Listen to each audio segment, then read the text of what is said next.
Good morning and welcome to The Open here on BNN Bloomberg. I'm Roger Peterson. Thanks very much for joining us. Let's get to the stories we are following in the BNN Bloomberg newsroom.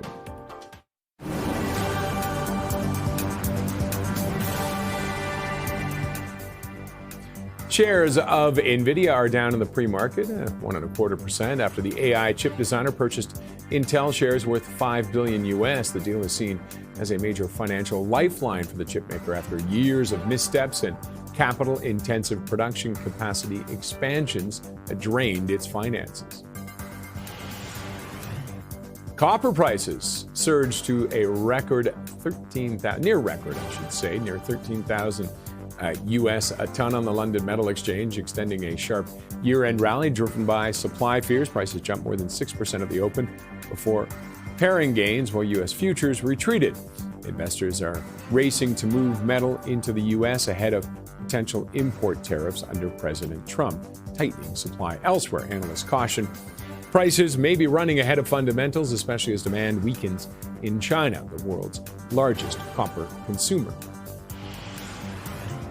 Ukrainian President Volodymyr Zelensky says he asked U.S. President Donald Trump for a 50-year security guarantee as part of talks aimed at ending Russia's war on Ukraine.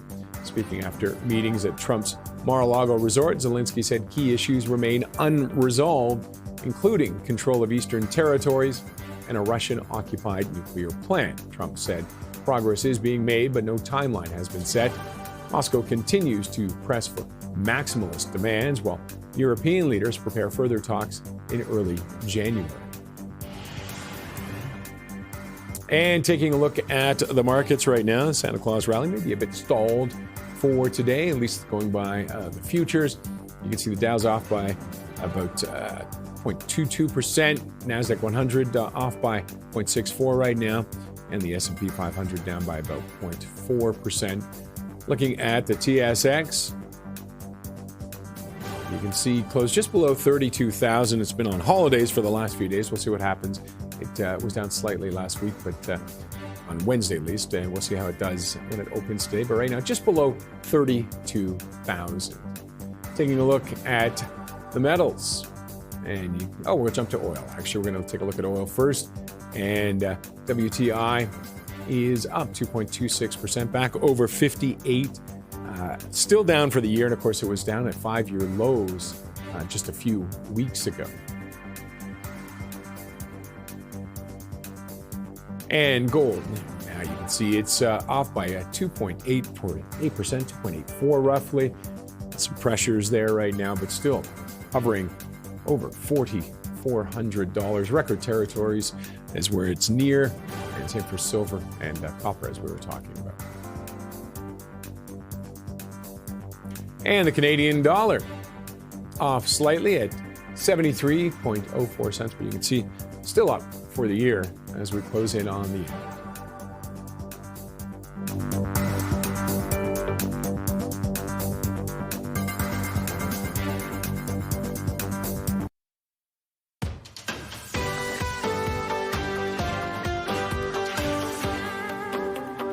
Well, we've talked about gold, we've talked about copper. Now it's time to talk about silver. We're watching U.S. silver stocks this morning as the precious metal retreats after smashing through $80 an ounce for the first time just last week. For more on this, we were joined earlier by Brooke Thackeray, research analyst at Global X. There's been a lot of excitement around silver. I mean, it's up 170% for the year, and it's being squeezed a little bit. And it's been in the news a lot, making all-time highs. And there's been a couple of developments that have been taking place here. And there's talks about shortages, and that's just pushed retail interest up. So what we've seen is over the last week, this is the holiday season, so it's not a large volume season. Yeah, it's a skews it a little bit. Yeah, it skews a little bit because it's the institutions have stepped away, and the retail players are actually the ones really pushing the market more so than compared to other times. So a little bit of illiquidity, and late in the day, a short trading volume. All of a sudden on Friday, you saw silver just run up 9% on the day. Wow, huge gain. But a little bit of warning on that. It's a parabolic move. We've seen it's overbought at this point. We expect some choppiness. Sure, the long-term picture is great for silver, we don't have enough of it. We've been in a deficit for the last 5 years, demand versus supply. This is the problem. And we just see more and more usages of it as we go more into EV cars, solar panels, et cetera. And that's a big thing with silver, right? Compared to gold, people are using silver. Yeah, so about 59% of silver produced, mined, is actually used for industrial purposes, and which is a huge number. And that's only going to grow. So we see the industrial usage going up over time, and we also see a lot of the monetary investment as well. But there's a couple of recent developments that have taken place in silver. One is that today, on Friday, I should say, the CME Group, COMEX, basically came out and they raised the margins on both silver and gold. And usually what that does is it at least provides a little bit of a dip, because now you have to use more collateral to use the futures products. So now it reduces the amount of leverage and pulls back the amount that can be invested a little bit. So usually you see a little bit of a dip in this case, silver, because of that. It doesn't mean it'll last long, but we're seeing silver pull back today, and that's one of the reasons. It's just because it's an increased margin requirement. Do you think that will hold? Because they tried that earlier in December, and it really didn't do much. Yeah, so they did that on December the 12th. They came along and said, well, let's raise margin requirements. And they're doing it because of volatilities going up, and they have to cover themselves, and that makes a lot of sense. But there's a small dip, and then silver ran ahead. Usually it's the second or third time when they start to increase the margins, it tends to have a bigger impact, not so much the first time. There's other factors at play here going on here. China is basically saying that, you can't export silver out of the country without permission or access. You have to get a permit to do that. And China is an interesting player because they're the largest users of silver. They also refine 65% of the market. Did I see that number correct? 65% of the refining. So they're the largest refiners in the world by far. So they import a lot and they export a lot. That's because the refiners are so big, and they're the second biggest producer for silver. But they export huge amounts because of the refining capacity. And now if they're coming along and they're really starting to clamp down on this whole exporting of silver leaving China, companies are concerned about that because it's an industrial use product. Absolutely. Basically. I mean, especially I imagine with tech, that's a huge concern. Absolutely. And solar was one of the other ones you talked about? Solar is the biggest consumer. But tech, it's more of a critical. I mean, it's not a large percentage of the cost. Solar panels, it is. EV cars, but when you start to use more silver. But tech, it's not a huge portion of the cost, but it's a critical mineral that they actually need. And it's actually a critical mineral on the U.S. list as well. So if they don't have silver, then they're in trouble. An interesting development that happened not so long ago, and that was Samsung came along and they invested $7 million into Silverstone mining for their La Perilla mine in Mexico. And for the rights to buy 2 years of production from the mine.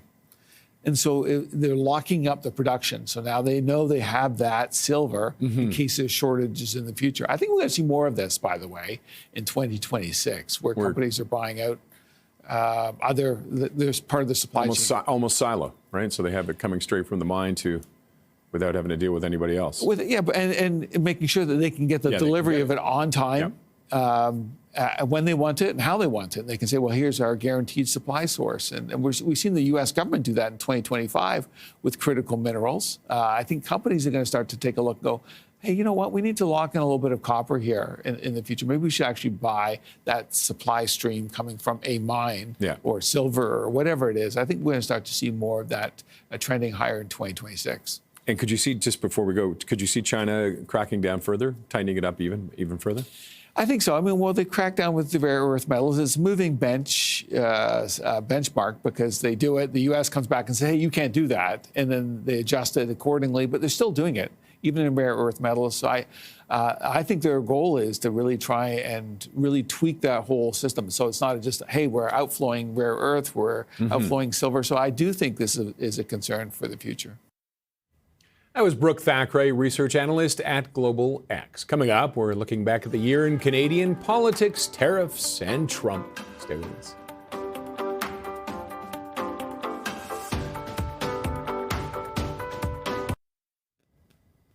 2025 came with a lot of political change. It started with Prime Minister Justin Trudeau resigning and ended with two MPs crossing the floor. All of this playing out while Canada-U.S. relations soured, bringing trade, tariffs, and Trump to the forefront of many decisions.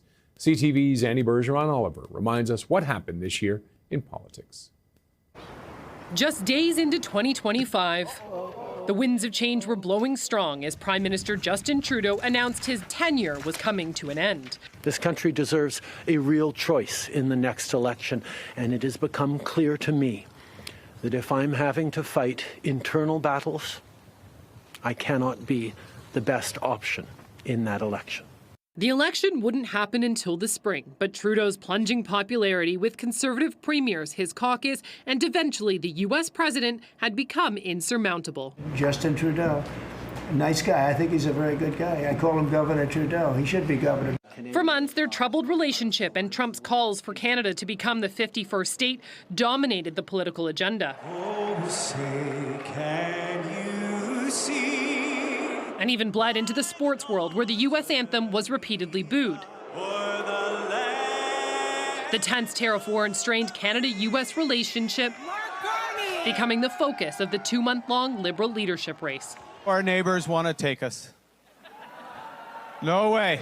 From the start, the former Bank of Canada governor was the front-runner, and in the end, the next Prime Minister of Canada, Mark Carney easily won, defeating former cabinet ministers Chrystia Freeland and Karina Gould. We didn't ask for this fight, but Canadians are always ready when someone else drops the gloves. The hockey metaphors continued into the federal election campaign that Mark Carney called. I'm asking for your vote so we can be Canada Strong. But Canada Strong wasn't the only slogan that took hold. Elbows up. Elbows up. This ad with comedian Mike Myers caught the attention of Canadians cementing elbows up Elbows up. as Carney's go-to phrase. Elbows up. The 5-week campaign focused almost exclusively on affordability, Trump, and Canadian sovereignty. Justin Trudeau and Mark Carney and the Liberals have made Canada's economy weak. They are not strong enough to stand up to Donald Trump. At the start, the Conservatives, led by Pierre Poilievre, were poised to form government. But by the end, The night before the election, how many of you voted already? Canadians voted for a slim Liberal victory, 169 seats, including the riding of Carleton that was previously held by Pierre Poilievre. The Conservatives won 144 ridings. The NDP just 7. Its leader, Jagmeet Singh, losing his seat and his political career. We may lose sometimes, and those losses hurt, it's tough. But we are only defeated if we stop fighting. Do you think there should be a leadership review? The election results triggered questions about whether the Conservatives, who lost a major lead, needed a new leader. Are you worried about a challenge to your leadership, Mr. Poilievre? No. Those leadership questions faded slightly over the summer after Poilievre won an Alberta by-election and Carney was accused of dropping his elbows or caving to Trump by repealing some retaliatory tariffs against U.S. products. His elbows have mysteriously gone missing. The elbows down saying has stuck around among critics who feel Carney isn't standing up to Trump. One MP who likely disagrees, A good day for Canada. former Conservative MP Chris D'Entremont. The Nova Scotia MP crossed the floor to the Liberals in November, just ahead of a crucial vote on the budget and its $78 billion deficit. I wasn't feeling that I was aligned with the ideals of what the leader of the opposition had been talking about. So let's give a warm welcome to our newest member of the Liberal Party. And he wasn't the only Conservative who felt that way. The night of the Liberals' holiday party, Markham's Michael Ma revealed he was crossing the floor. Wow, such a big welcome. Bringing the Liberals 1 seat shy of a majority government. But it wasn't all good news for the Liberals this year.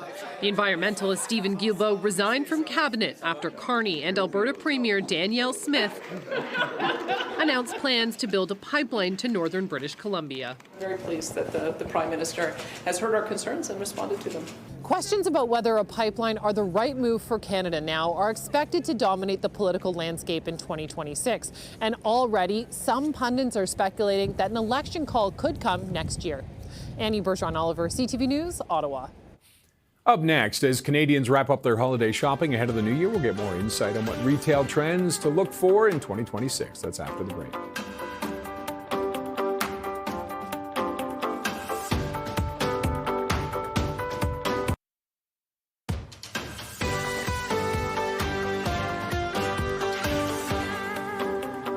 Well, we've seen Canada's retail sector impacted by the tariffs, amongst other factors like AI. But what can we expect in the year ahead, and what trends have we seen for this year that we could see continue on into 2026? Let's hear more on this from Bruce Winder. He is president of Bruce Winder Retail. Bruce, thanks as always for joining us. Yeah, thanks for having me on, Roger. All right, let's have a quick look back. What were some of the trends that had an impact on the Canadian shopping experience this year?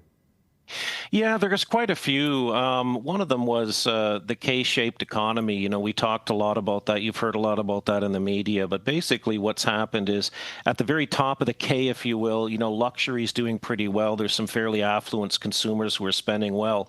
But a lot of consumers in the middle have sort of drifted toward the bottom of the K, and they're seeking value, you know, from places like No Frills or Dollarama, things of that nature. You know, that's one of the key ones. And there's also a lot of other trends like convenience. Convenience is another one. You know, you look at someone like Amazon now, they can, you know, ship to a number of Canadian cities same day.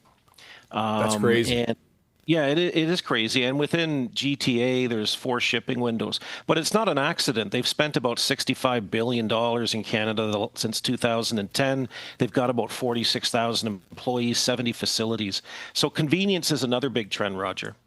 And let's start looking ahead with those. Let's talk about the K-shaped economy. Does that look like it's going to continue, where you're going to have the people on the upper end having a good time, and people at the bottom end and retail at the bottom end struggling a little? Yeah, I think that's, you know, I think most people would agree with that just based on where we're at right now. And there's a lot of reasons for that. But that's what we continue to see is that K-shaped economy. It's almost like a 2-tiered economy depending on how affluent you are. So that dictates what products, what retailers, what services are doing well versus which ones are struggling. And I think it's something we'll see continue in 2026.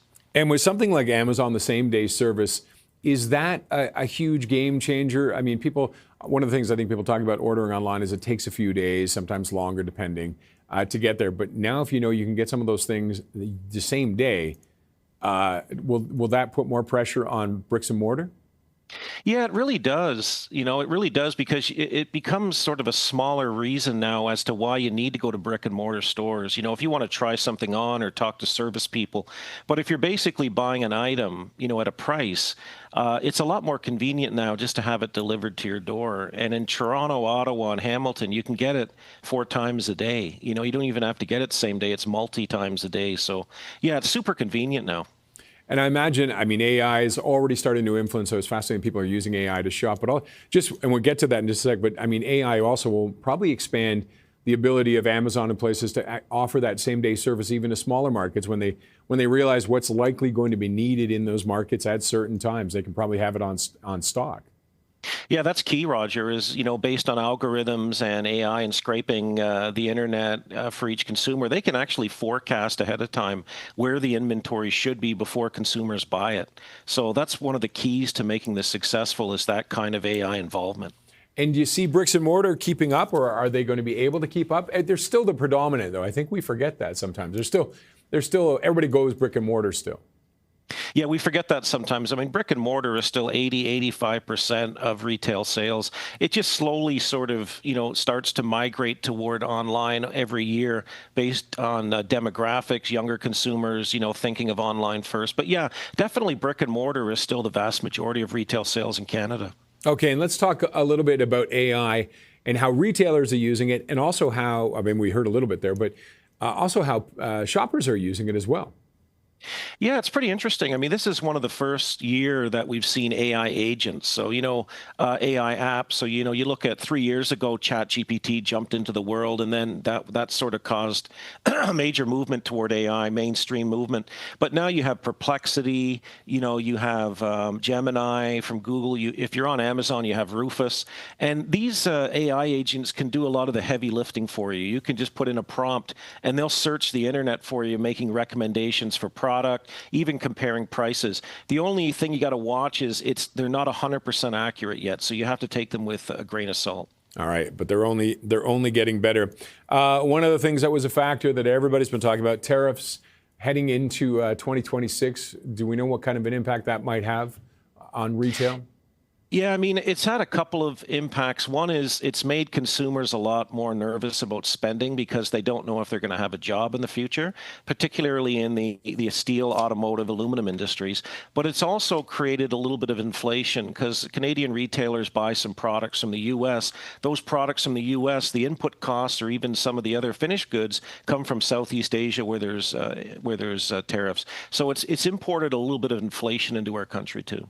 Okay, and a couple of things that we talked about. I mean, we talked about this a little bit because it opened up some jobs, lower end jobs. But the population decline, we saw the first one ever, I think, or the first one in 60 years, something like that. Sure. What is that? What kind of an impact is that having on retail and sales?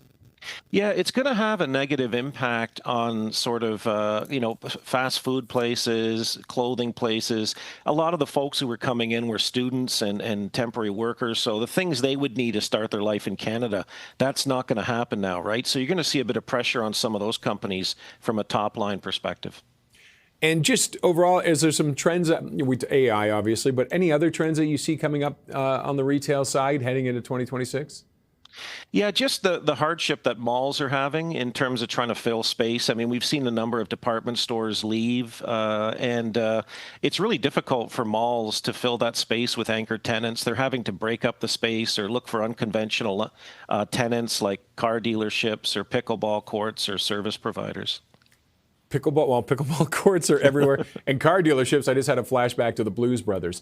That's my age showing through right there on that. But are they filling those spaces? You mentioned they're finding smaller tenants and things like that. Are they managing to downsize? Maybe in some ways it might be easier for them to have smaller tenants. Yeah, in some ways, in some malls they are. Like the Eaton Center has done a great job. You know, the marquee malls will fill the space, but some of the other malls in the suburbs, the B and C malls, are really struggling trying to fill that space. I live near Cloverdale in Toronto, and they haven't filled. They have a pickleball court in the old Zellers, so it shows you what's going on.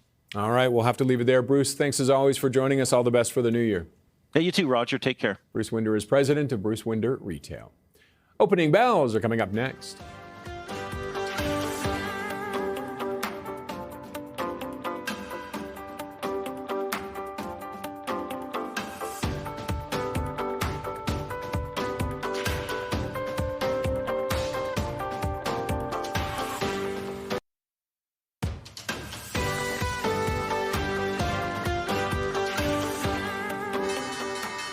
Time now for the opening bells at the NASDAQ. Marine Toys for Tots Foundation ringing the opening bell there. At the New York Stock Exchange, the 3rd Street Music School settlement is ringing things in. And the markets right now at the TSX, nothing, no bell ringing today. It's one of those days. Time for the first 15.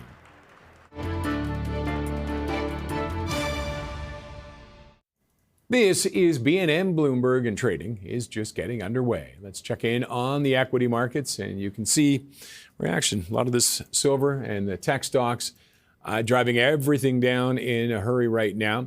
TSX did hit over 32,000 last week, but dropping right now about a half point. The S&P 500 also was in record territory. It's off 0.42%, and you can see the NASDAQ also down by 0.72. A lot of this on concerns about silver and market volatility. Okay, for movers south of the border, we're now joined by Jeff Morgan, Deputy Team Leader for the Bloomberg News Equities Team. And Jeff, thanks as always for joining us. My pleasure. Thanks for having me. Okay, let's talk about the Digital Bridge deal. SoftBank, Digital's doing well. Shares are soaring on it. Digital shares are soaring.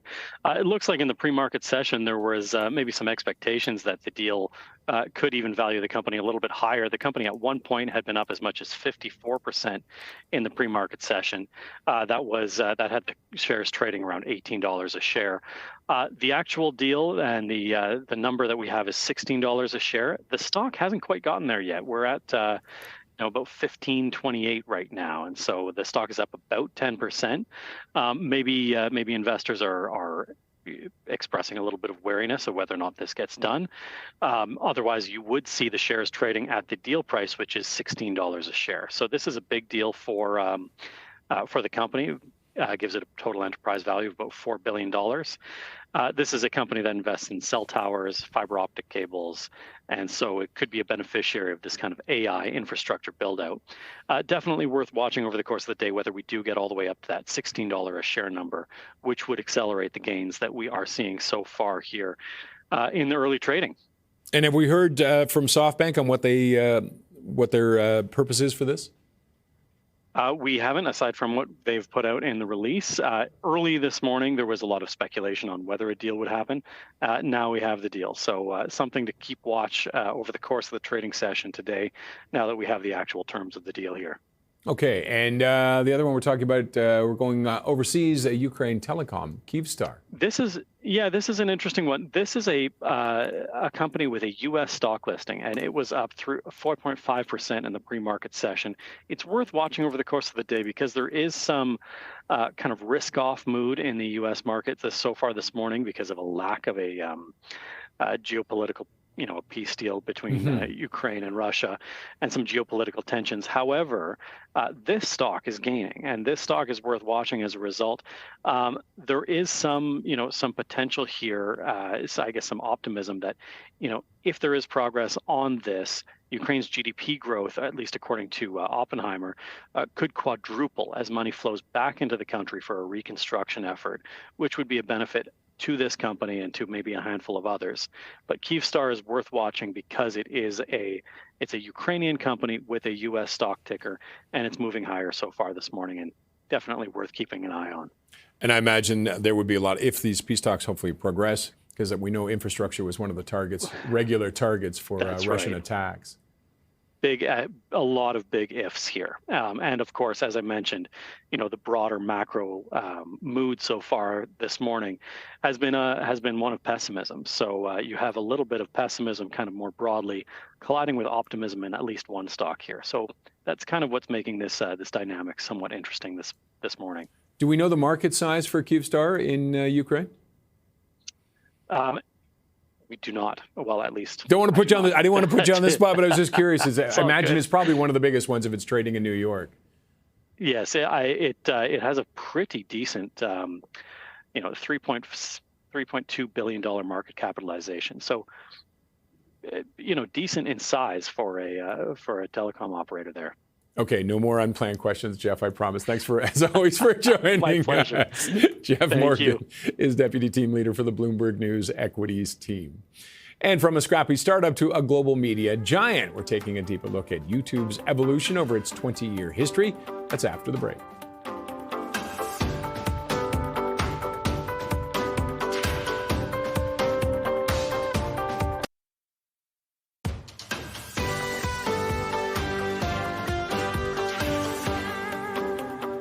Well, from a scrappy startup to a global media giant, YouTube has constantly evolved over its 20-year history.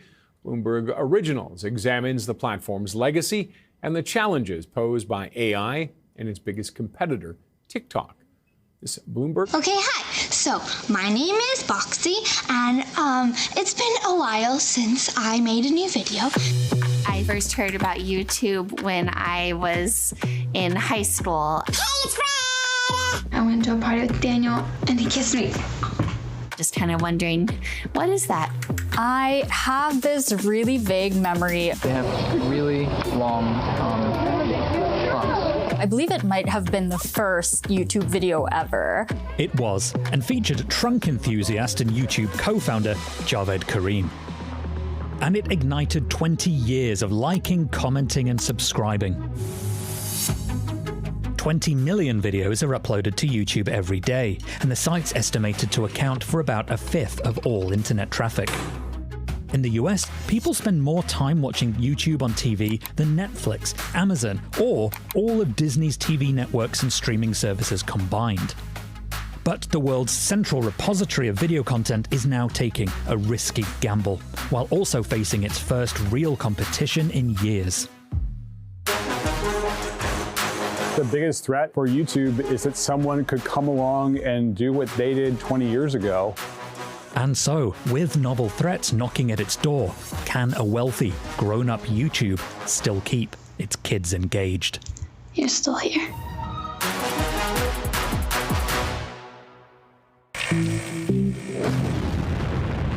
YouTube has a knack for survival. Should humanity accidentally deploy a planet-wide exit strategy, Earth may well just be old Nokia phones, Twinkies, and YouTube servers. And it has youngsters to thank for that. The vast majority of teens consume YouTube content every single day. Most of the products that were popular when I was a teen are either extinct or they're for the boomer generation at this point. Just imagine MySpace or MSN Messenger holding prime real estate on billions of our home screens. The site was founded in 2005. Sharing video online was just beginning. YouTube provided this really easy way for people to just seamlessly share these little moments that might have once been stuck in sort of home video land. Within a year, YouTube was serving 30 million videos a day to 9 million people a month, with about 30,000 new clips being added every 24 hours. Broadband internet, advances in video compression software, and tools like Adobe Flash combined to help YouTube become the internet's preferred way of broadcasting itself. One of their major reasons for the success their first year was that people could embed it into MySpace, which at the time was incredibly popular. Although that made hosting and serving up video files expensive. One of the founders put up a pretty major bill on his personal credit card.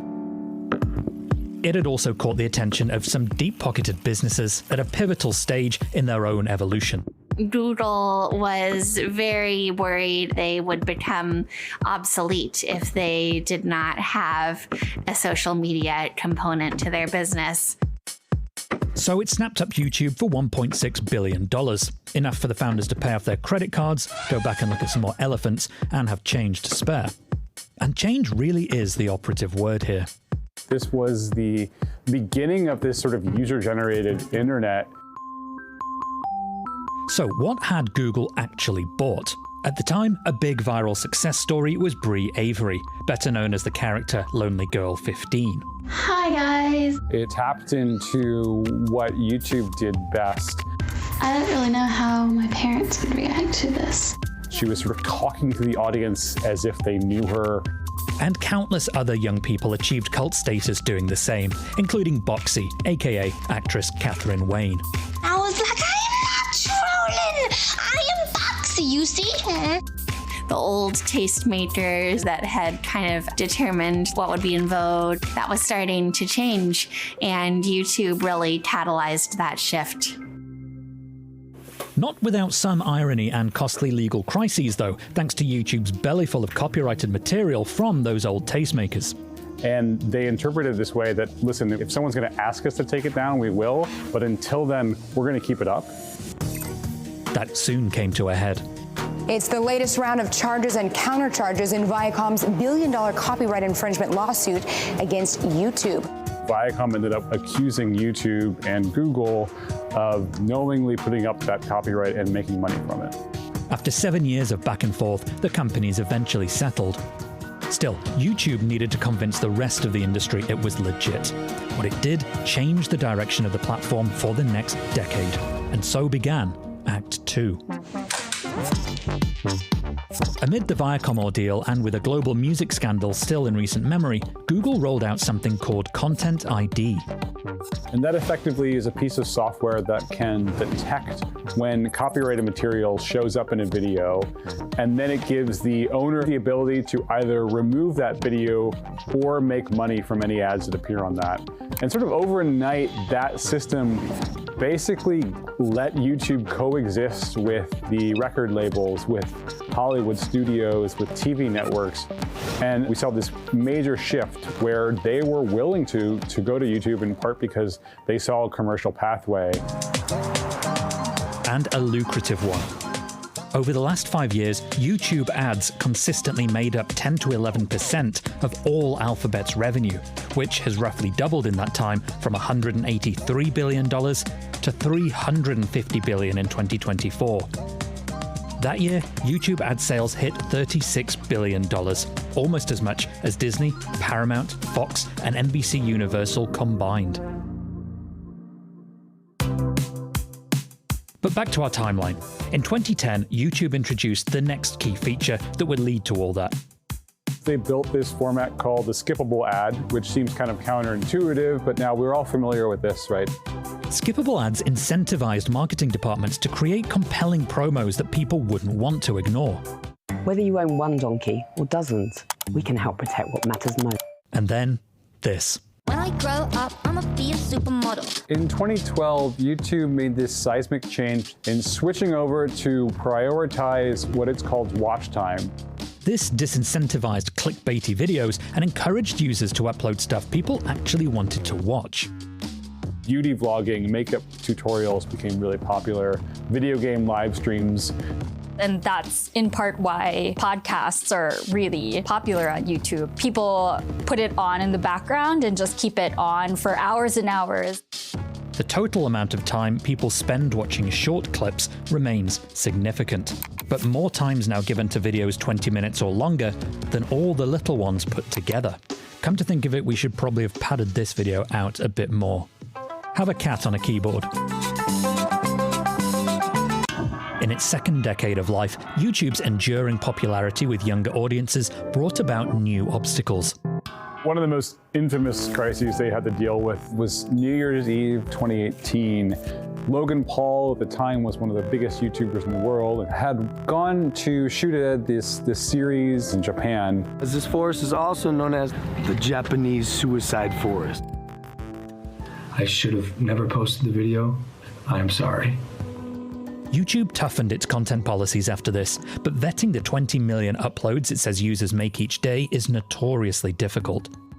There's been, in the mid-2010s, terrorism content on YouTube that people found was being advertised against, and that's just not something that any advertiser wants.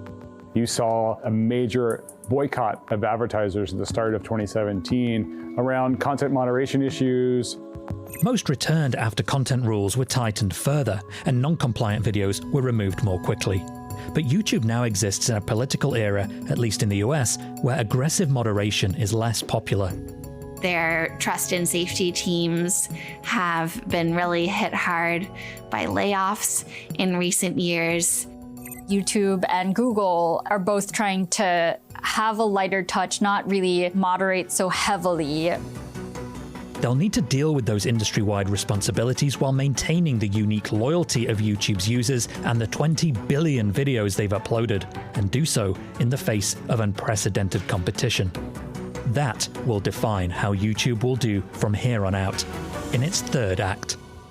YouTube has many existential threats: regulatory pressure, misinformation, antitrust issues, and the new elephant in the room.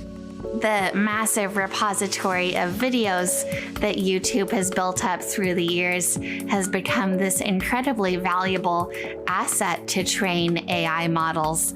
It doesn't allow other companies to scrape its data, but it kind of gives some wiggle room that Google itself could be doing the scraping for its own AI model. And so it's a real moral dilemma. You know, in some extreme cases, people think of it as stealing. And so now there's a real fear among some creators that they have unwittingly armed artificial intelligence to replace them. Google DeepMind has developed a video generation AI model. And so you type in whatever thing you want to see in a video, and then the AI model will generate the actual content. Or possibly just vast quantities of junk, so-called AI slop. And, you know, as that takes over platforms like Google Search and YouTube, it is a challenge for the platforms to wade through more of this stuff. Although the jury's out on whether this is bad for YouTube. fundamentally, it's an advertising company. And if there's more AI content on there, there could just be more advertising. Talk to people inside the company. Their explanation here is that they are building these AI tools for creators that are going to be incredibly beneficial to them. Things like translation and dubbing, which can help creators reach foreign audiences. The words I'm saying right now could be instantaneously in Spanish, in Mandarin. 而且不仅如此，他们还会用我的声音说话，就好像我是一个以普通话为母语的人一样。But for anyone unhappy with Google's AI strategy, there's now that real alternative we mentioned. TikTok has become probably the fiercest competition that YouTube has faced in its lifetime. TikTok is not only very popular with the younger generation, it's also probably the first platform to come around and build up a successful creator industry.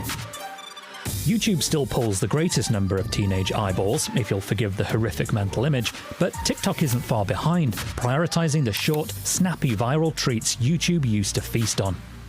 YouTube really needs to remain the go-to place for young people. That is what has kept it at the center of the conversation for so long. There's a former executive at YouTube that told me this. It was these 3 different stages that every company goes through: joke, threat, obvious. In YouTube's first years, it was kind of seen as a joke. It was dogs on skateboards. It was a ragtag team. It was not taken very seriously. Then its next evolution was becoming this threat, a threat to social media companies, a threat to television in Hollywood.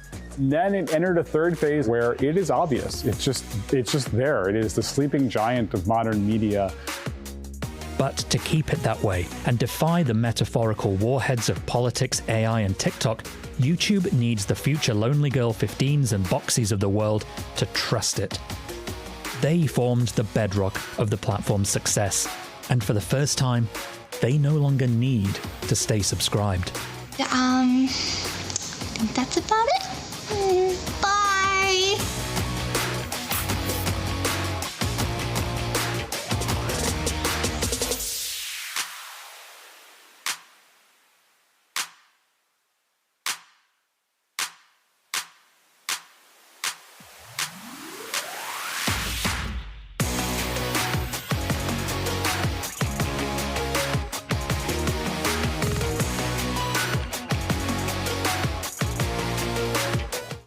Coming up, we'll take a look at some of the early market movers on the TSX.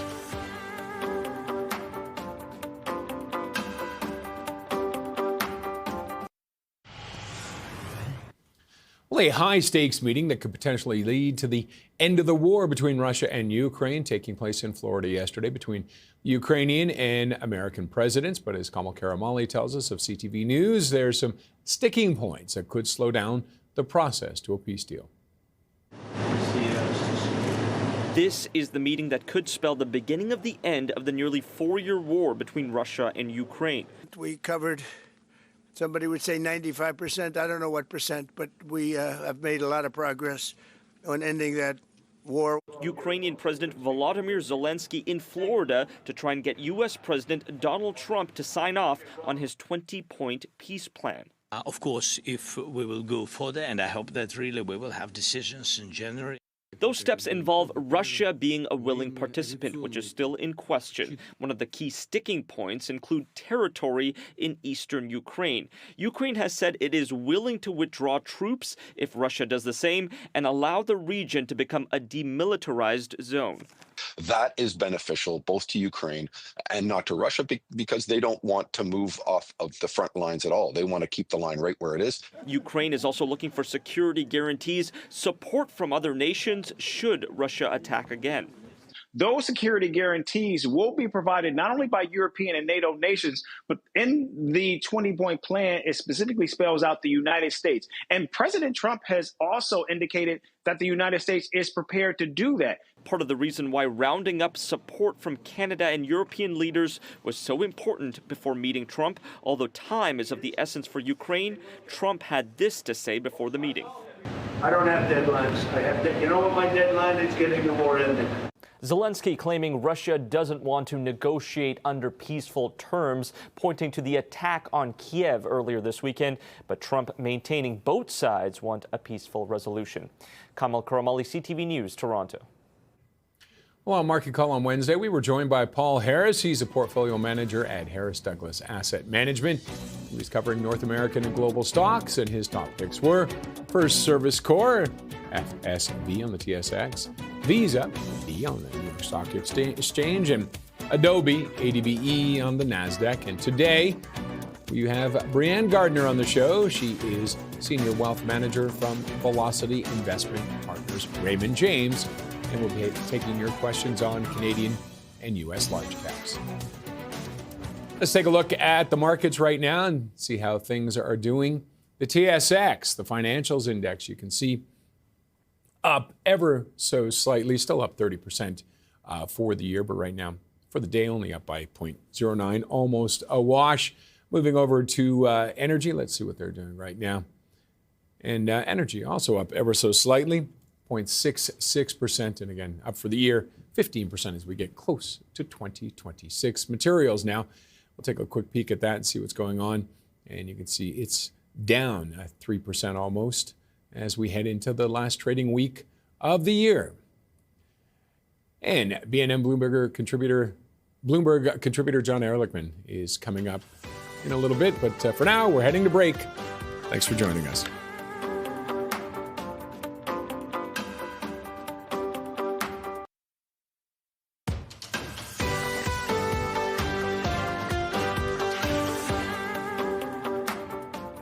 Welcome to the second hour of the Open. I'm Roger Peterson. Thank you very much for joining us. Let's take a look at some of the stories now we're following in the BNN Bloomberg newsroom.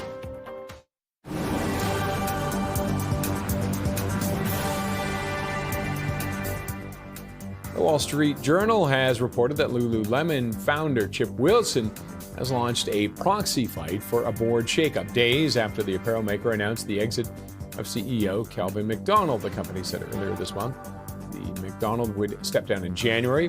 Now, Wilson has nominated 3 director candidates to Lululemon's board, including former on-running co-CEO Mark Morrow, former ESPN Chief Marketing Officer Laura Gentili, and former Activision CEO Eric Hirshberg.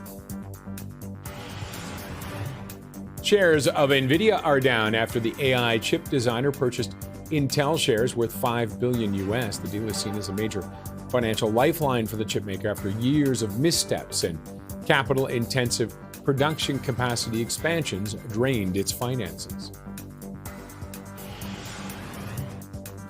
Silver is off 7% today after topping $80 US an ounce for the first time ever in overnight trading.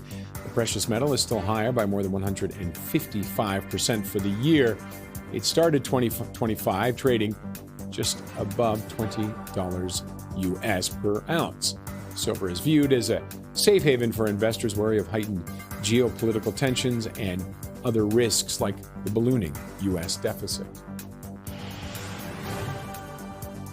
And looking at the markets, you can see the TSX off right now. Silver's having that pressure right now. Some of the mining companies feeling it a little bit today. It's off by 0.36%. South of the border, the U.S. market, similar situation. All of them are down right now. S&P 500 off by 0.34. Dow Jones about the same. And the NASDAQ's off by more than 0.5 percentage point. Taking a look at oil, back above 58 after struggling for the last little while, including hitting 5-year lows earlier this month. It's up 2.41% at 58.11.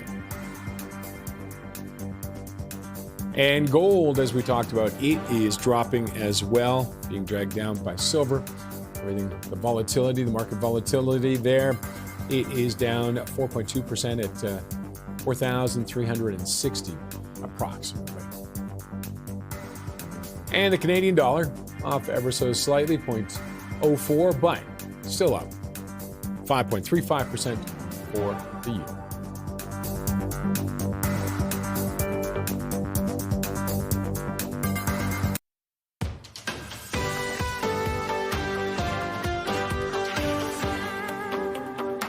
Well, it's been a great year for stocks, and Wall Street's top forecasters are predicting another solid year for 2026.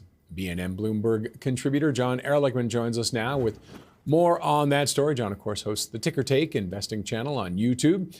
And John, thanks as always for joining us, especially on the holiday season right now. We appreciate it. What are things looking like for 2026?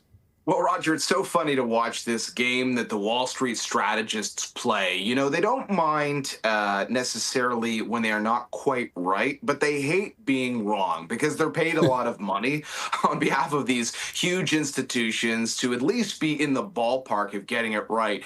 And as we come to the tail end of 2025, here we are again talking about a magical year for stocks. Let's start with the U.S. market through the lens of the S&P 500. Because all the way along this upward bull market run, we have seen people say, okay, it cannot continue. But now we're up in the neighborhood of 90%, I believe, since the lows of 2022. And when the strategists stick their neck out with the wrong call, like sell your stocks because this can't continue, sometimes it costs them their job. Literally, we have seen that with some of the bears during this bull run. So we're kind of at that point in the bull market where it feels like the consensus is all in on stocks for 2026. Bloomberg was looking at more than 20 strategists who represent all the big firms across Wall Street, Bay Street, and beyond. And nobody is predicting that stocks will be lower by the end of next year. Now, it's debatable how much more upside there would be. Some think a few percent, some think maybe 10%, maybe even more.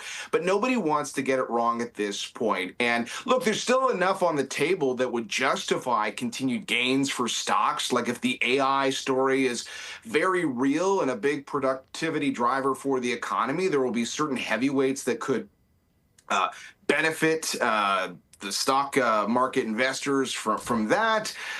You know, if the U.S. Federal Reserve focuses on lower interest rates, there are companies that could benefit from that as well. But it's sort of a sign of the times. Anybody who had previously thrown in the towel has taken that towel back, and they seem to be waving it around for 2026. And it's not a white towel, it's a red towel, right? That's right, exactly. All right, what about, let's jump over to Bay Street. What are they saying there? Well, I mean, you were just showing that chart of the TSX. It's been a marvelous year. If things hold, I think we're on track for the best year since 2009. And Bloomberg was actually putting out some interesting analysis about the valuations for the Canadian stock market, arguably not as pricey as, let's say, the S&P 500. We don't have as many of those AI juggernauts in Canada, but we have a few tech names that have been standout. But certainly because of the materials rally, that has really led to a surge in the valuation, so much so that the same question gets asked. You know, if you've got one of the pricier stock markets in the world right here in Canada, when, let's face it, when you look at sort of the Main Street economy, things don't look terrific. Can that continue? And I think that at the end of the day, we'll come back to something we've talked a lot about on BNN Bloomberg, whether or not the commodity boom shows more life in 2026. A lot of people have talked about, you know, a super cycle. If you were to see investors come back to energy while they continue to love things like gold and copper, wouldn't really be a surprise to see more upside for the TSX. But I think in the Canadian market, that just seems to be more of the overshadowing factor, is whether or not that sort of commodities, materials rally continues, in the same way that I think in the U.S. a lot of people are asking whether the AI story is real or whether it's sort of a bubble that will fizzle out in the year or next couple of years. Okay, that's broad picture. Let's talk about one that's back in the news again today. Lululemon is back in the news for all the wrong reasons, isn't it?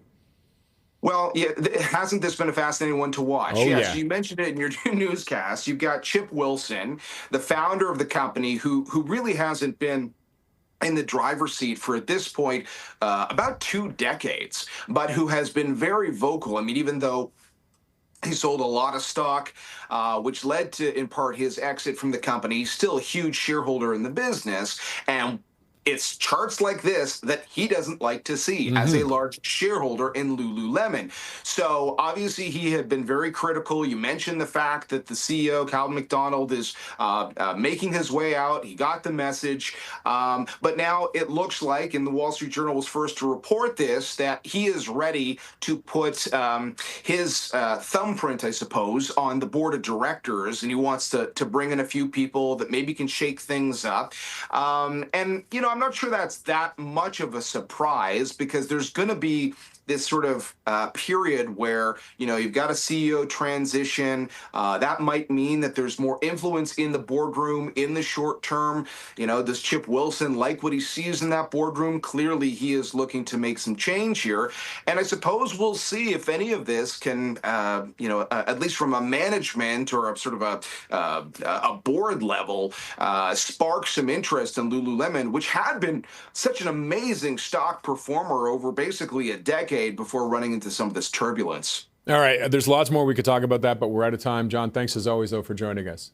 Great to see you, Roger. BNN Bloomberg contributor John Ehrlichman. John hosts the Ticker Take investing channel on YouTube. Coming up, we'll get more on some of the best practices on how to navigate philanthropic investment.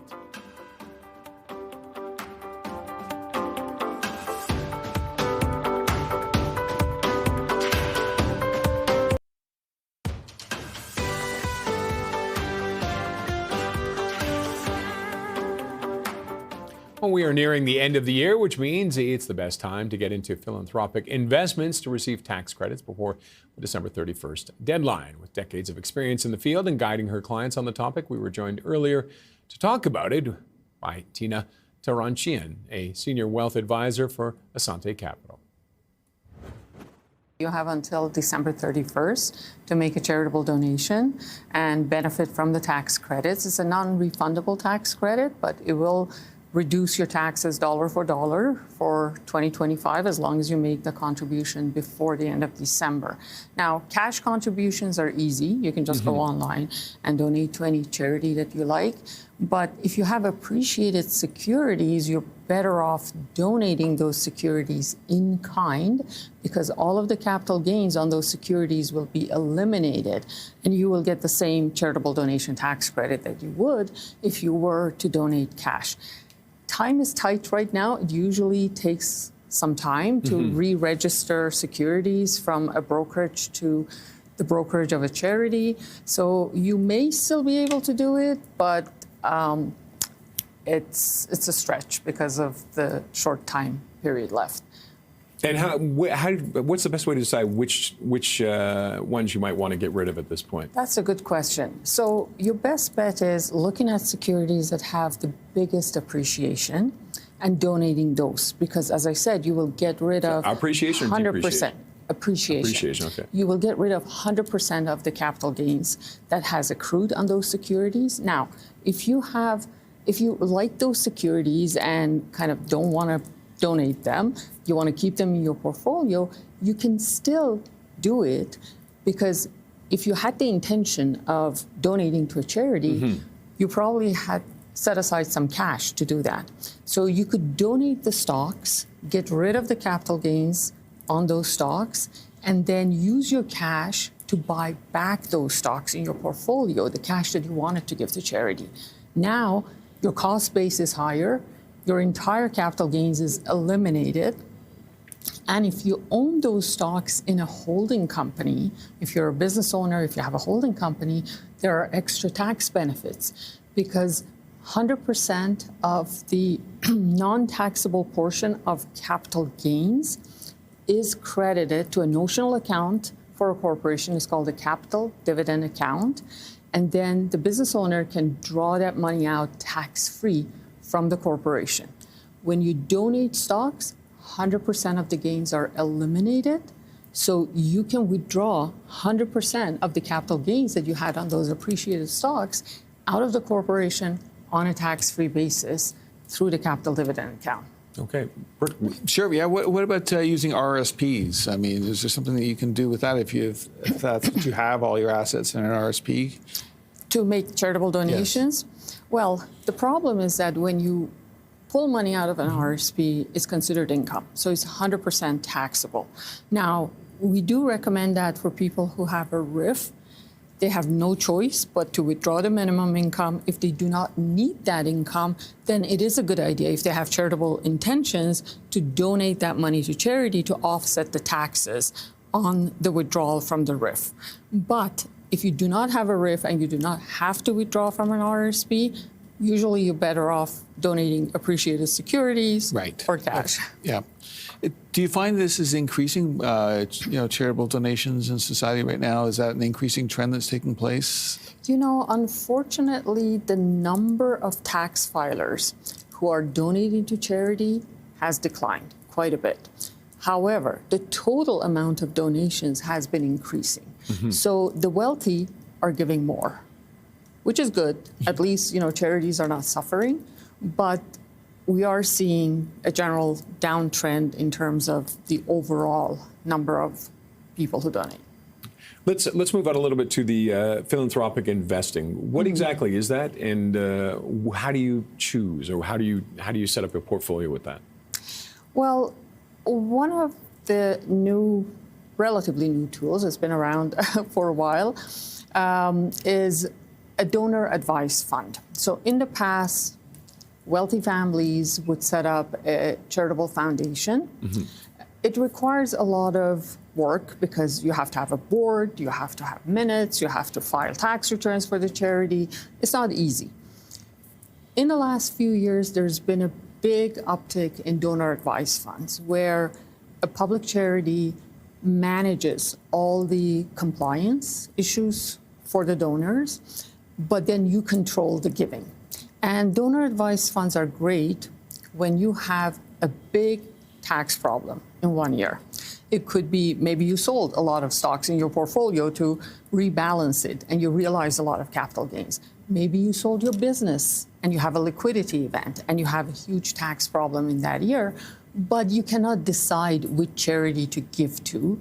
Some people have regular donations that they make to charities every year, and they want to keep doing that rather than give $1 million in 1 year to charity. So donor advice funds are a great way of looking after the tax problem, getting the charitable donation tax credit in the year that you need it, and then investing the funds in the donor advice fund until you decide who you want to give it to and what amount. You have to grant a minimum of 5% of the amount that's invested in your donor advice fund, but the rest of it can stay there and grow, and then ultimately you grant it to different charities, and you can leave wishes with the donor advice fund in terms of what happens when you're gone. Maybe you want your children to keep managing it. Maybe you want everything to be donated to charity right away when you're gone. So there's a lot of flexibility around that as well. We're almost out of time, but Brooke will give you the last question. So it sounds like a mini foundation then. It is. It is a mini foundation without the headaches. Yes. Because all the tax compliance, reporting, everything will be done by the public foundation that manages it for you.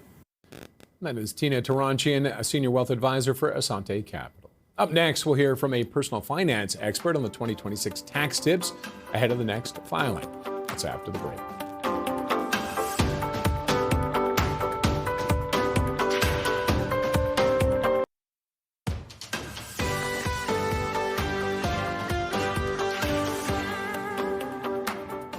As you get ready to get your taxes all put together for the next filing season, our next guest is a personal finance veteran who'll give you some tips on what to take into consideration as you put together your checklist and try and take advantage of things before the end of the year. We're joined now by Jamie Gollenbach. He is the Managing Director of Tax and Estate Planning with CIBC Private Wealth. Jamie, thanks as always for joining us, especially in studio. It's nice to see so many people this week. I know. It's great. Okay, we're almost at the end of the year. Yeah. What are some of the things you should think about that you can still do with 3 days, I guess, left in the year? Yeah, not a lot, a lot, but there's still a few things you can do. So first of all, the easiest one that we talk about every year, of course, is tax loss selling. You believe it or not, still have another day to do that. So December 30th is your final trade date for publicly traded securities that settle by December 31st. Your trade must settle in 2025 to get your capital loss. And of course, that capital loss can be applied against any other capital gains that you had in 2025. But you also have that opportunity to take that loss and carry it back to recapture capital gains tax paid in the prior 3 years. So I tell people in the next day or so, take a final quick look at your 2022 tax return. In other words, that year is about to fall off the table. If you have any gains in 2022 and you have some losses in the odd stock or there probably weren't a lot of year, gains in 2022. exactly.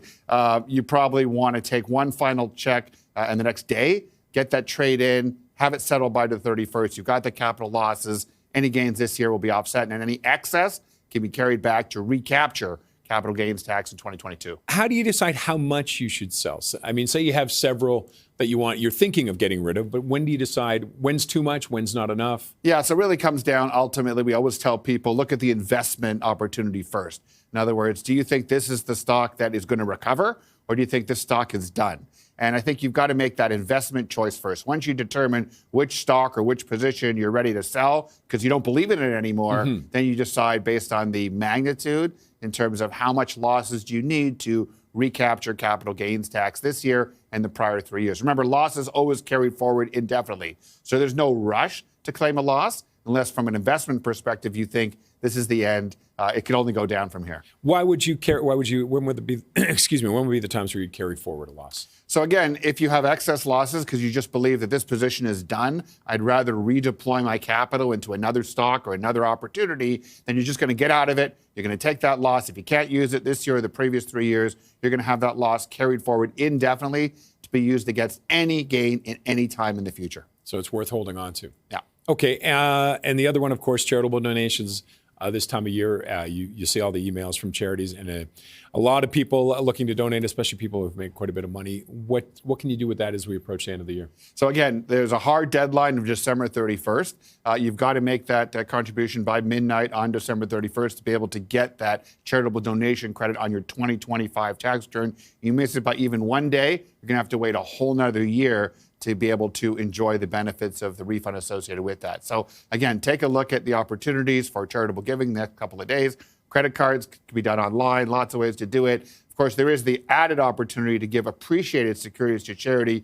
You might be a bit late for that, depending on which donor-advised fund or charity that you want to give it to. Will they take securities the next day or so? Maybe. It might be a bit tight doing that, but something to think about for next year, that if you give appreciated securities to charity, you pay no capital gains tax, plus you get a donation receipt. And is there anything that you could do over the next few months, or are the deadlines to take advantage of 2025, or most of the deadlines? Yeah, so most of the deadlines are December. No, hang on, not even Thursday, Wednesday. I'm not sure what day it is right now. Exactly. Wednesday. Midnight, December 31st are most of the tax deadlines. There are a couple of exceptions. Obviously, the RSP contribution deadline, you have 60 days after the end of the year to make your RSP contribution and still claim a deduction for 2025.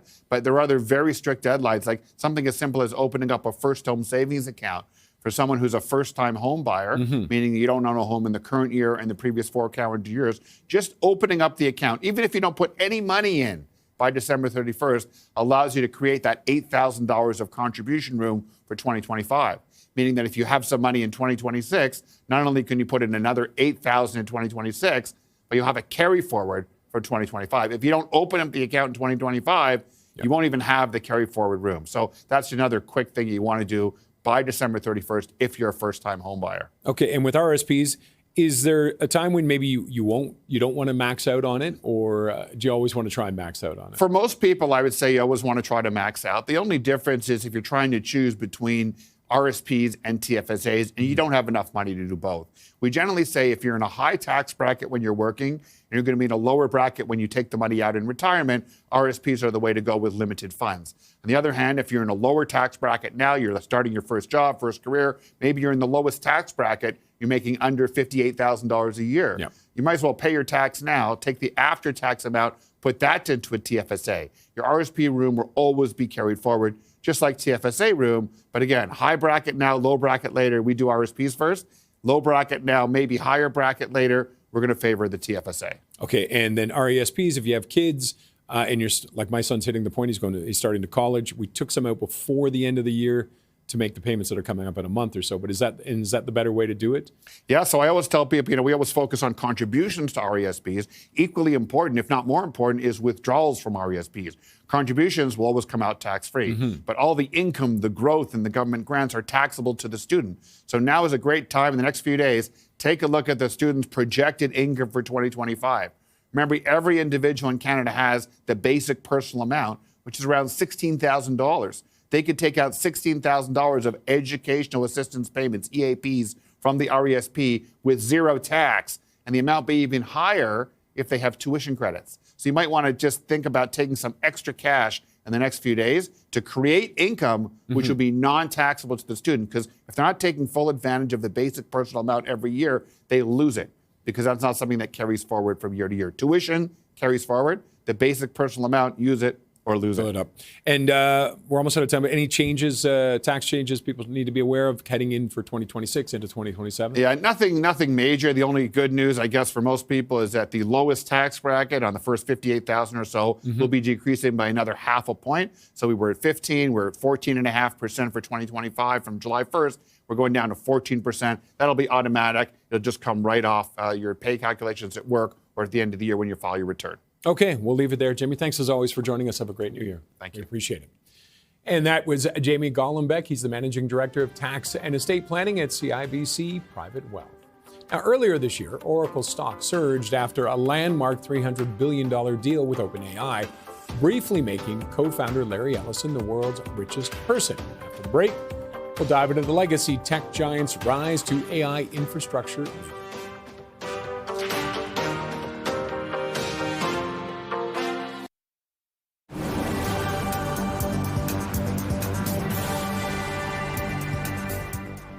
Silver is off 7% today after topping $80 US for the first time ever overnight. The precious metal is still higher by more than 155% for the year. It started 2025 at a little more than 20 US an ounce. Silver is viewed as a safe haven for investors wary of heightened geopolitical tensions and other risks, such as a looming US deficit. The Wall Street Journal is reporting that Lululemon, the founder, Chip Wilson, has launched a proxy fight for a board shakeup days after the apparel maker announced the exit of CEO Calvin McDonald, the company saying earlier this month that McDonald would step down in January. Wilson has nominated 3 candidates for Lululemon's board, including former On Running co-CEO Mark Moore, former ESPN Chief Marketing Officer Laura Gentili, and former Activision CEO Eric Hirshberg. SoftBank Group has agreed to acquire Digital Bridge Group, a U.S.-listed investment firm focused on digital infrastructure, including data centers. The Japanese conglomerate will pay $16 U.S. per share in cash for the New York-listed Digital Bridge, the acquisition part of SoftBank's push to invest in the digital infrastructure fueling the artificial intelligence boom. Taking a quick look at the markets right now, you can see a little bit of an off day for all of them right now. Silver having an impact right now in the mining markets. TSX and tech as well also facing some pressures. TSX off by a half point.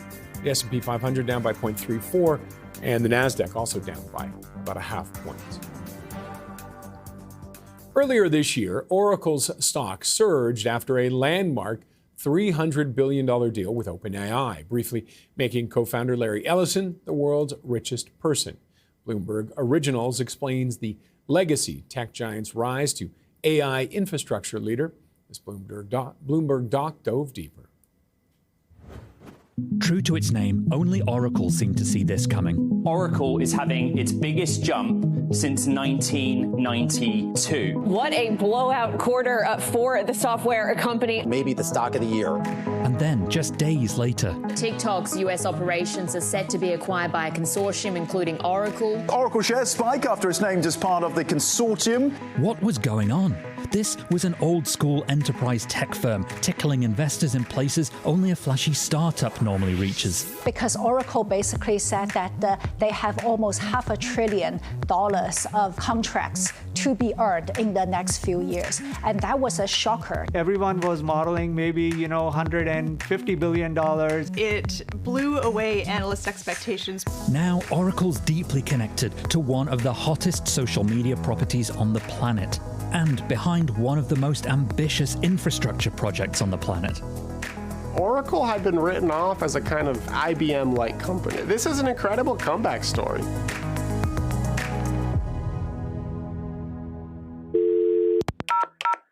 Clearly, we had an amazing start to the year. This is Safra Catz. Safra Catz is the CEO, and she's considered by Wall Street to be one of just the sharpest financial minds out there, right? I mean, investors love her. Never more so than on September 9th, when she stunned Wall Street with Oracle's quarterly earnings. They showed a spike in bookings at a scale which nobody had ever really seen before. At the end of its fiscal first quarter, Oracle's $455 billion forecast was a four-fold increase over the same period a year earlier. Infrastructure revenue alone will grow 77% to $18 billion this fiscal year. So yeah, it was a good day to be Oracle co-founder Larry Ellison, whose net worth soared by $89 billion as a result, almost enough to buy Starbucks, or 4 Lululemons, or half a Qualcomm. That was the biggest one-day gain ever recorded on the Bloomberg Billionaires Index. He must have been very pleased. Online commentators were saying, okay, it's never too old to grow, right? He is 81 years old, and briefly, he is the world's richest man. He started 2025 in fourth place. It was only in July that he passed Mark Zuckerberg to move into second place, even though him and Elon Musk are vying for first place. Ellison is also a major investor in Musk's company. I'm very close friends with Elon Musk, and I'm a big investor in Tesla. Musk quickly regained the title, but that this happened at all was a sign the world had wildly underestimated old-timer Oracle. Several things converged to give Oracle the leg up of a lifetime, and we're going to explain what they are. But first, it's worth a quick recap of Oracle's origin story and what it is the company actually makes. Larry Ellison founded Oracle in 1977, just a year after the emergence of Apple and 2 years after Microsoft. In fact, he started working in a government job at the CIA, and that's how he got the idea for Oracle. It was a crowded decade on Silicon Valley's maternity ward, with engineers in bell-bottom jeans delivering startup after startup to the sound of prog rock. Although it's possible Ellison wasn't listening to anything quite as fun. He wanted to help businesses organize their private data more efficiently. Oracle really pioneered the modern database. In the early computer age, just heaps of information were being created. There needed to be a mechanism to keep track of all that. Oracle's database was one of the great cash cow businesses of all time. And by 2025, Oracle's customers included some of the world's best-known companies, from AT&T to Walmart, Accenture, and Volkswagen. Their vast databases years, if not decades, in the making. Think of them like the biggest, most sensitive and important folders of spreadsheets ever known to humankind. They're traditionally stored in what are called on-premises environments, basically on servers in the offices or facilities of the companies who own them. This helps ensure privacy and compliance. A lot of these big companies started using Oracle databases back in the 70s or 80s and have never stopped. All right, back to the present day. What did investors think Oracle's plan is? One is to sell inference AI models to existing clients. The other one is to basically sell cloud computing capabilities or data centers. The traditional leaders here, Amazon, Microsoft, Google, they're strained for capacity. And so Oracle figured, God, we got all this cash flow. We're printing billions off of our other businesses. We're able to use that to underwrite our growth into the cloud infrastructure. But the plan surpassed external expectations. Here's how much Wall Street thought Oracle's infrastructure as a service business would generate over the next few years. But this is what Oracle says it now expects. Some of these buyers, like OpenAI, have committed to almost $300 billion in compute that they want Oracle to provide them over the course of multiple years. It's deals like that that have really prompted this investor enthusiasm around Oracle. A lot of investors and analysts are assuming that if it can do deals like that, there will be more coming down the line.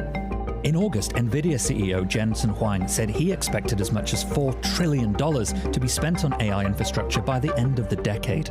Which brings us to Project Stargate. A lot of folks started paying attention to Oracle this year when they appeared at the White House next to Sam Altman, next to the president, announcing this Project Stargate, this kind of ambitious goal to invest hundreds of billions of dollars in AI infrastructure. I think this will be the most important project of this era. Project Stargate is a multi-year investment. It's a partnership between Oracle, OpenAI, and SoftBank, and the goal is to build data centers for AI across the US. OpenAI and Oracle have agreed to a cloud contract, which is probably the single largest contract in history, to build out these massive data centers across the US. Ground has already been broken here in Abilene, Texas. But it's just the first, and its capacity is off the scale. Oracle and OpenAI have agreed to about 4.5 gigawatts of computing power. That's about 2 Hoover dams. That's about 4 nuclear reactors, right? I mean, this is a sum of electricity that has never really been considered for data centers. And so we come to another reason investors are taking a fresh look at Oracle. Thank you, Mr. President. He seems to have developed a pretty close relationship with the president. Having that close proximity to the president, it's a big positive. Particularly when it comes to deals and issues of national security. We have to backtrack till 2020 when President Trump was trying to ban TikTok, worrying about it being a national security risk. And TikTok went to Oracle and said, hey, we need to expand our infrastructure. Oracle right now pretty much runs the whole of TikTok US assets, and they've been doing that over the past 2+ years. And when it comes to divesting from the Chinese parent company, when it comes to getting your data in a format that's going to appease lawmakers, Oracle has had a big part of this. And it's what led to this. Bloomberg understands that Oracle and Silver Lake are among the companies that will acquire TikTok's U.S. operations. U.S. operations would be controlled by a group that you've come to know pretty well in Silicon Valley. I feel like we'll be in the retirement home one day analyzing this. Well, if we are, at least it'll now be grounded in a better understanding of the reason for excitement around Oracle's blow-up numbers. But let's be real, investments and commitments of these scales, the risks are huge. Among all the hyperscaler providers, Oracle is the most leveraged and is bleeding the most cash. Oracle, one of the world's great cash cow businesses, has gone negative free cash flow on this build out. CEO Safra Catz said that CapEx was going to be $9 billion higher than expected, and investors were excited. And the reason for that is that the sooner they put the CapEx in, the sooner they get these data centers up and running, the sooner they can recognize revenue from all these customers. When you look at the $300 billion contract with OpenAI, there are 2 questions. Question number 1 is whether Oracle has the money to put all the capital expenditure in to buy all the NVIDIA chips and lease out the data centers so that it can service OpenAI. On the other hand, does OpenAI have the $300 billion to shell out? OpenAI has committed to giving Oracle more money than it has in revenue today. It's assuming that the current growth rates continue. And so if anything goes wrong there, this is a serious risk for Oracle. Coming up, hot picks in tech, including in law enforcement technology solutions. That's after the break.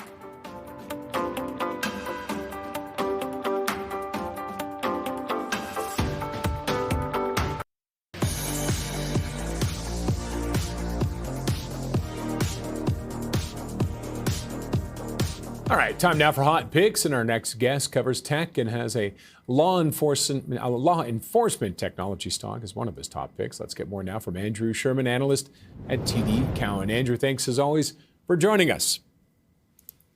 Hey, Roger, thanks for having me. Middle of the holidays, and we're going to look at three different companies here. First up, Tyler Technologies. What are you liking about that? Yeah, Tyler, we just initiated a couple weeks ago with the buy rating, 650 price target. This is a 20 billion market cap software vendor focused on the state and local government markets. They're the only public player that does that. They're the leader. They sell all sorts of mission critical software like ERP systems, tax, public safety, education. These are all mission critical functions of the government. We think they have a durable cloud story, including their cloud migration story as they convert a lot of their on-premise customers to cloud over the next several years. They already earn very high margins, and we see these margins expanding.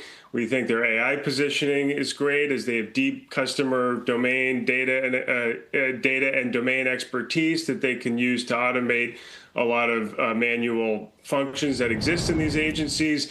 And the stock has pulled back. It's only about 35 times PE. This used to trade at 50 times earlier this year. And we think we can see multiple expansion into next year. Now, did you say it's the only supplier for state and federal? Did I hear that correctly? The only public scale player. Yeah, it's a highly fragmented market. There's a lot of private companies that are smaller that do this, but they're really the leader, and they've been doing this since 1998. And any competition on the horizon, or are they just always? You're talking about how they're dealing with AI and integrating AI. It feels like they're always on the cutting edge. Yeah, they compete with various companies depending on which product you're talking about. In ERP, they compete with some of the horizontal players like Oracle and SAP, but they don't see them very much. In public safety, they compete with Motorola and Axon, and then there's a bunch of point solutions that they compete with in their other offerings as well. But I really think they have a great position because they're the only one that can offer a full suite of products to the public agency, and you can buy everything from Tyler essentially. And governments like one-stop shopping, don't they? Exactly. All right. You mentioned Axon. It's also one of the ones you're liking right now. What about it? Yeah, thanks. Axon's our best idea for 2026. We had that note out in November. This is a fundamentally very strong business. They have high barriers to entry. It's a fully connected hardware software ecosystem. We like to call it the Apple of public safety. They sell tasers, body cameras, software, drones, other cameras.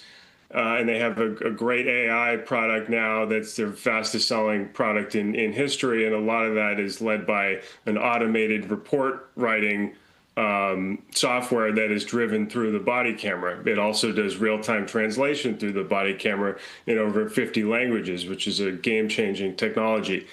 So the stock was one of the highest flyers through the first half of this year. It's pulled back 30% the last 6 months, which we see as an overreaction to the Q3 print. We think this is a very good entry point at 10, 11 times sales. We see a lot of durable growth drivers into the new year. Strong momentum in both new markets, including international, which is on fire, enterprise, and then selling new products to its existing customer base. Those new products are AI, drones, and Axon 911, which they just made a couple acquisitions to create that. So I think they have a long runway of durable growth. This company has grown 30% plus for quite some time now, and they're now about $3 billion revenue scale, which is some significant size. What were some of the concerns that people had with the Q3 print? The revenue beat and raise was smaller than they had normally been doing. And the bookings growth was a little bit lower, but a lot of that it comes in Q4, and revenue is a lagging indicator. So management on the call was extremely bullish about Q4 bookings and into next year and beyond bookings growth. So I believe in management's track record. I think they've done a phenomenal job running this business. So I think the stock will get back on track with a strong Q4 and guide in February. All right, let's get the last one in. Titan. Yeah, Service Titan, the Titan of the trades, as I like to call it. This is another one of our top picks. They're the software operating system for trades businesses. So think HVAC, plumbing, electrical, garage doors, roofing, many more. They're growing mid-20s. They've beaten and raised in their 4 public quarters. They really dominate their market, which is a very attractive one. It's very durable, recession-proof, or recession-resistant. It's a very large TAM with still low software penetration. Many of these businesses still don't use software at all. There's no AI risk. It's a great founder-led management team and an attractive valuation at about 8 times EV to sales. They just had a great Q3 in early December where they debunked some HVAC industry concerns. And we think our 16% growth estimate for next year is conservative and see good upside potential ahead. Okay, we'll have to leave it there. But Andrew, thank you as always for joining us. Have a great new year. Thanks, Roger. You too. That was Andrew Sherman, analyst at TD Cowen. Coming up, the cost of borrowing has dropped this year in Canada, but home ownership in Canada's smallest province remains a dream for many. We'll have more after this.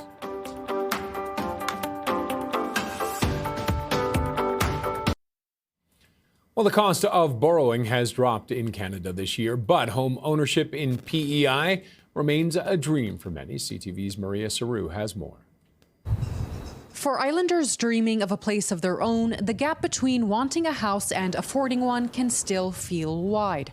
Margaret Campbell and her partner moved back to PEI after living in Halifax, hoping to buy at a better price. At least we'd own our home and we'd be secure in the knowledge that we're not going to get rent evicted. Instead, the couple and their 4 kids settled on a rented 3-bedroom, 1-bath house. They've put the dream of buying on hold, saying it's simply not possible, though it's what they want for their family. We just want somewhere to live forever and our kids to have a yard to play in and preferably their own bedrooms or at least rooms that are big enough to share comfortably. Somewhere that when we're gone, one day, they'll have that. Numbers released this month by the PEI Real Estate Association show that the benchmark price of a home this November was almost $370,000, down from about $374,000 last November, a drop of roughly 1%. There's actually quite a high inventory of houses here on Prince Edward Island the past couple of years, really, which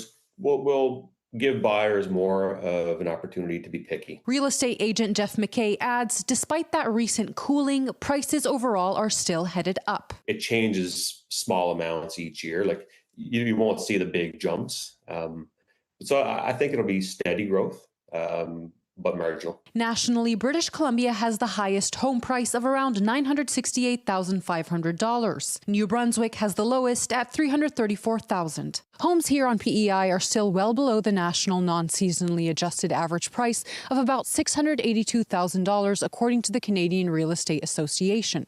But for families like Campbell's, buying is still a stretch. Maria Saru, CTV News, Charlottetown. Okay, let's take a look at the markets before we go for this hour.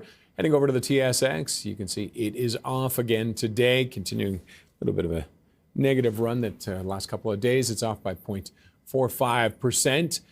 Now, there are some leaders right now. Let's see who's trying to bring things up. Aecon, the construction group, it's up 2% right now. Athabasca Oil also seeing an increase. It is up 2% right now. It's just looking at what it is for the year right now, and it's up for the year about 32%, and an increase today, not too bad. And Advantage Energy, it is also up today. It's up about 1.81%, and it is. Let's see how it's doing for the year as well. Just taking a quick peek here, and it is probably up as well. Yeah, you can see it's up 20% for the year, so it's having a nice day. Now going the other way. Perpetual Resources off by 6.3%. Lithium Americas, it's struggling as well, down by 6.5%. Agnico, it is down right now, 5.2%. But again, this is just the way the markets have gone right now. The mining market's taking a bit of a hit right now. Resources taking a bit of a hit with silver being so volatile. And south of the border, take a quick peek there, see what they're doing right now as we nearly head into the break. And the S&P 500 off by 0.4. Dow Jones also down 0.47%. And the NASDAQ is off by 0.62. And that wraps up this edition of The Open. Morning Markets is up next.